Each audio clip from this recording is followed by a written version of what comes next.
prácticamente recién aterrizado de Washington después de su primera reunión con su homólogo del gobierno de Trump, con el secretario del Tesoro de Donald Trump, Steven Mnuchin. El secretario de Hacienda mexicano está en el estudio de Despierta. José Antonio Meade, muchísimas gracias. Gracias, buenos días a todos. Me da gusto estar aquí. ¿Qué tal? El boletín no de dejaba... vuelta y recién aterrizado.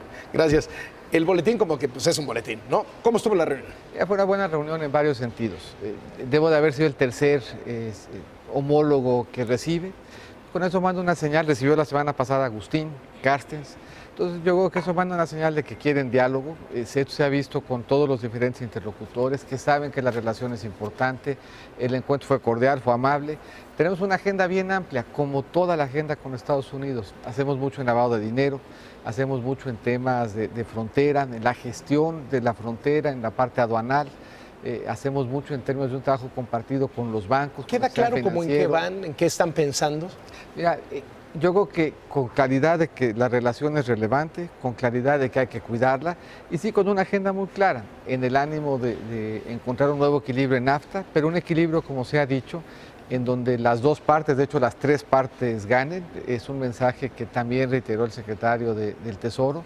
Sabemos ahorita que no podemos entrar en específicos, no pueden ellos empezar a hablar de comercio estando en un proceso con su Congreso, pero con claridad genérica, como hoy dijo en la mañana, ya que acaban de dar cuenta de que el tratado y su renegociación tiene que implicar para todas las partes involucradas una mejora. Les queda claro que en toda la parte de seguridad del sistema financiero norteamericano del que nosotros somos parte, un buen diálogo con nosotros es relevante. Es interesante, la cooperación más dinámica que tiene Estados Unidos en materia de lavado de dinero es con México, porque estamos juntos, porque nos vemos mucho, porque hay un buen diálogo entre el sector privado y las autoridades, de ahí sale buena política pública, un buen primer encuentro. Antes de entrar a los detalles, de cómo se fue el secretario de Hacienda de México a cómo regresó más preocupado, igual de preocupado, menos preocupado. El regreso menos preocupado porque regreso de haber tenido un encuentro con una contraparte sensible de la importancia que tiene México, deseoso de estrechar vínculos de diálogo y de cooperación, en la inteligencia de que es un primer encuentro, de que habrán varios. Es muy probable que nos veamos tan temprano como la semana que entra en las reuniones del G20. Con Estados Unidos participamos en el G20, en APEC, en la OSD, en América del Norte, son observadores de la Alianza del Pacífico. Esto es, compartimos con ellos muchísimos foros y eso quiere decir, y se dan cuenta, pues, de que hay mucha necesidad de estar bien coordinados. Ahora, me regreso tranquilo, sí, pues, de que se dan cuenta de que es importante que el diálogo, la coordinación, el trabajo sea fluido y que ese trabajo fluido resulte en que de los dos lados de la frontera nos vaya bien. Antes del NAFTA viene un tema que puede ser muy preocupante para México, la reforma fiscal de los Estados Unidos. Con un cambio como el que plantean, ¿a qué obligaría a México? ¿Qué tanto te enteraste de lo que van a hacer allá en materia fiscal? Mira, sí fue un tema que conversamos. Están en un proceso de toma de definiciones. Hay un solo consuelo en el tema fiscal. El tema comercial ha tendido a estar muy concentrado en México y Estados Unidos. El tema fiscal es un tema que tiene un impacto mucho más global. Si se mueven en la dinámica de hacer un cambio incluso importante, pero sobre la base del esquema que conocemos, no, pues eso tendrá un conjunto de implicaciones. Si se mueve en un esquema muy diferente al que conocemos, a un esquema tipo el del impuesto con ajuste fronterizo, eso tendrá impacto en México, en el mundo, y habrá que ir siguiendo muy pendientes los detalles. ¿Hablaron de estos dos impuestos, el impuesto fronterizo, de ajuste fronterizo, y el impuesto a las remesas? ¿Tocaron esos temas? El impuesto a las remesas no, porque no está sobre la mesa, no lo hemos escuchado de ninguna contraparte del gobierno de los Estados Unidos. El impuesto, el VAT.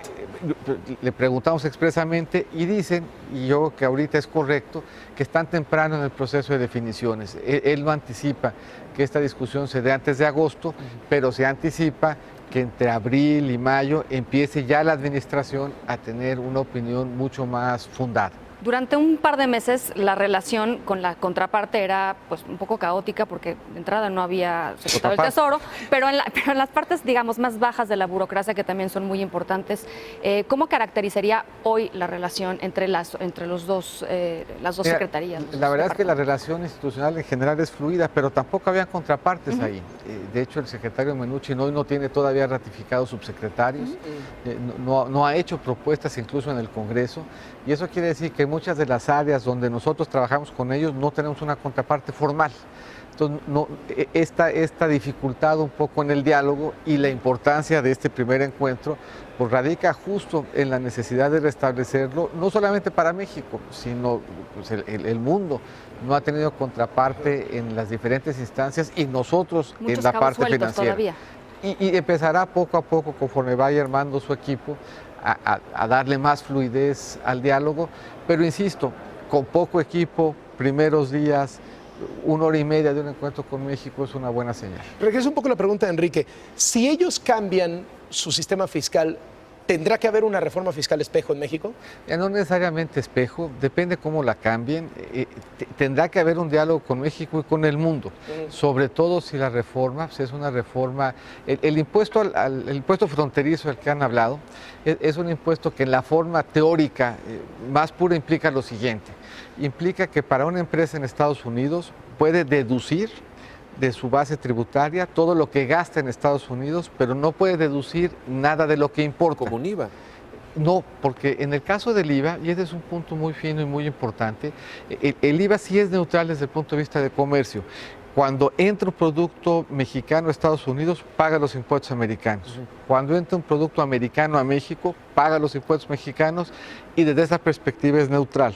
El planteamiento que ellos están haciendo implica un arancel a las importaciones y un subsidio a las exportaciones. Ahora, en la parte... Así como está sí. planteado, en principio pareciera no cumplir con los extremos de la Organización Mundial de Comercio y no es neutral desde el punto de vista comercial. En la parte comercial ya vimos cómo las simples declaraciones de Ross han ayudado a la moneda mexicana, se ha apreciado porque habla.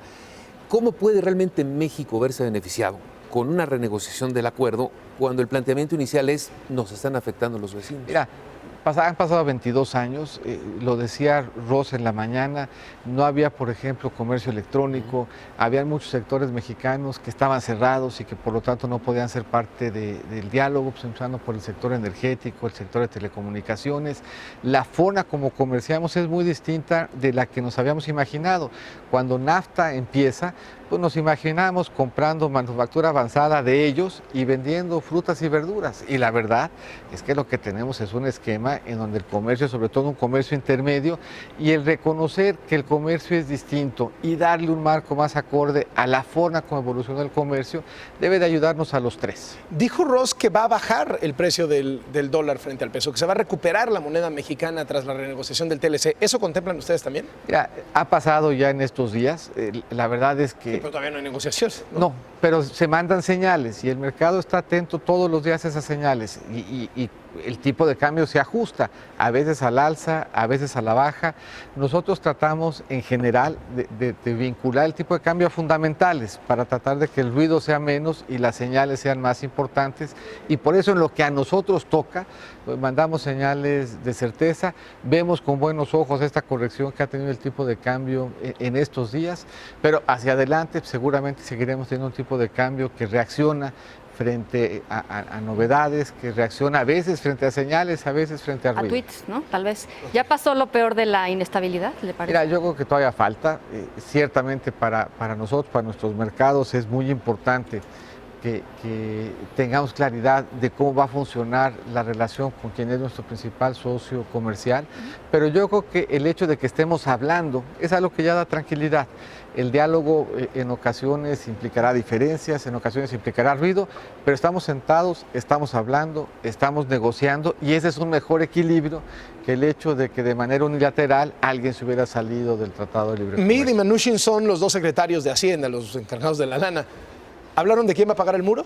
No, ese es un tema que, como aquí se ha planteado, como platicaron los presidentes, pues es un tema que seguramente implicará reflexiones hacia adelante, pero no en este primer encuentro. Ahora, no todo es culpa de Donald Trump, y lo platicábamos el otro día, Enrique. Hay cosas aquí adentro, en México, que parece que no se están haciendo bien. Sí, por ejemplo, el crecimiento de la deuda. Vemos cómo ya es más alta la deuda externa que las reservas, cómo no se ha acabado de corregir esta parte del desequilibrio. Esto también pesa en el ánimo interno y en los mercados, ¿no? Mira, eso depende un poco de cómo se han venido generando remanentes, cómo hemos crecido. México tiene, y aquí es interesante, porque hablamos a veces de la deuda como si siempre fuera mala.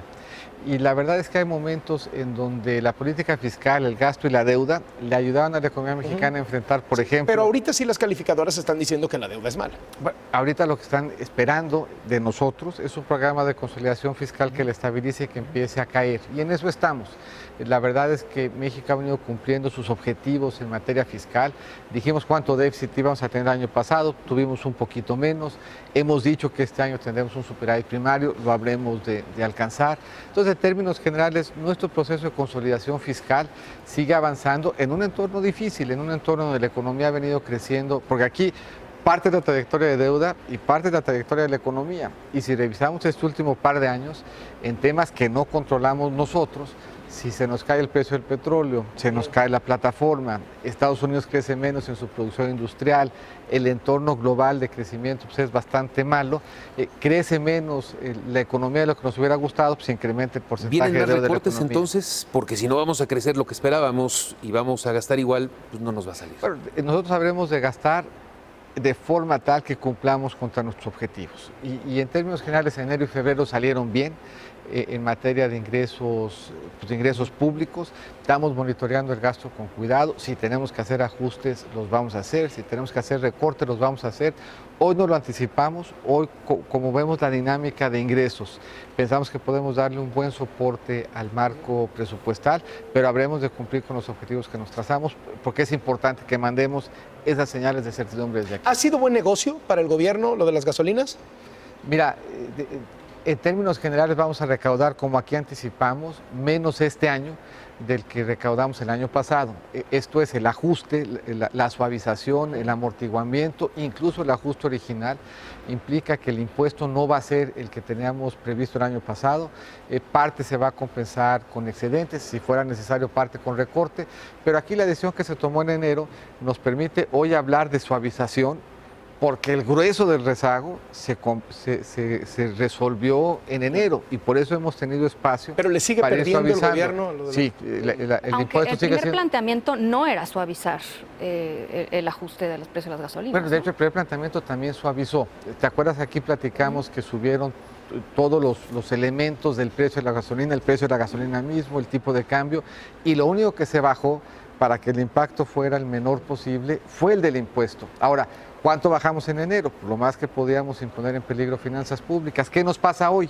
Tipo de cambio y el petróleo han tenido más estabilidad y por lo tanto, sin poner en peligro finanzas públicas, podemos seguir suavizando como tratamos de hacer en enero, pero en enero lo que tenemos era un rezago ya bien importante. Suben las gasolinas, sube la luz al sector industrial y comercial enormemente y eso impacta en precios. La inflación parece que va a estar desquiciada este año.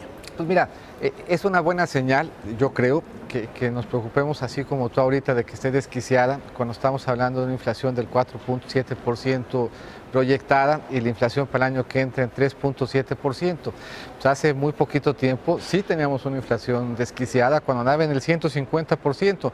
Lo que hoy tenemos es un Banco Central autónomo, expectativas de inflación bien ancladas, mucha sensibilidad de todos los actores de que ese es un valor de la economía mexicana. No es para tanto. Yo creo que tenemos que cuidarlo, pero la verdad es que pues, en la anterior administración, hace apenas 6 años, el hecho de que llegáramos al objetivo del Banco Central se antojaba difícil. Ahora hemos tenido ya 2 o 3 años en donde estuvimos justo en el centro, de hecho por abajo del objetivo de la media. El año pasado tuvimos la inflación más baja prácticamente en nuestra historia.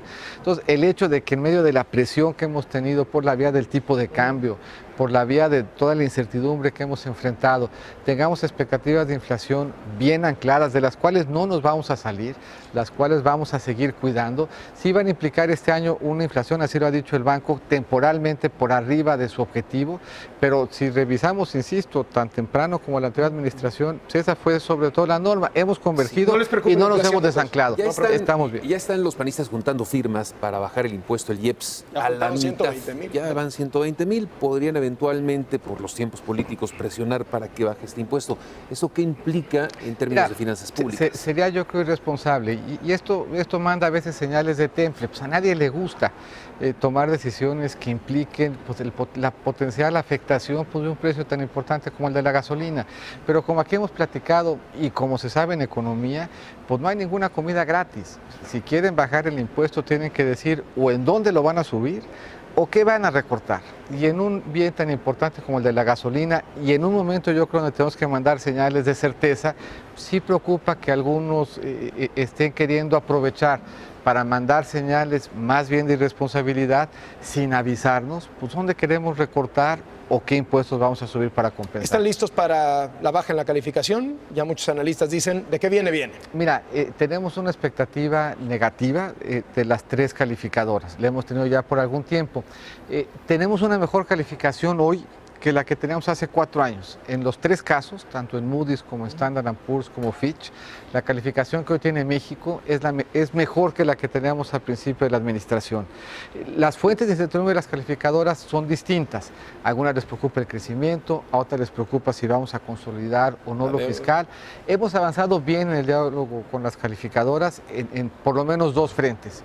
Uno primero, el tema de Pemex, que preocupaba mucho. La verdad es que Pemex ha hecho un trabajo extraordinario en su plan de negocios y hoy genera mayor espacio de confianza. En las finanzas públicas cumplimos con lo que dijimos el año pasado y estamos en ruta para cumplir lo que comprometimos este año. Y tendremos mejores finanzas públicas en consecuencia este año que el anterior. Y preocupa la relación con Estados Unidos. Hoy nuestro escenario central pues, es que seguimos en diálogo con ellos, en diálogo cercano. O sea, no es imposible que alguien ajuste, pero nosotros hoy no las damos no la damos en automático como un resultado, porque hemos venido haciendo lo que nos toca hacer para mandar señales de certeza. Ahora, eso no quiere decir que no podamos enfrentar esa contingencia en el futuro cercano, pero yo no lo doy por descontado porque de un año para acá las cosas se han movido en favor de mayor certeza. Sucedió en el caso de Pemex, ya sucedió en el caso de nuestras variables.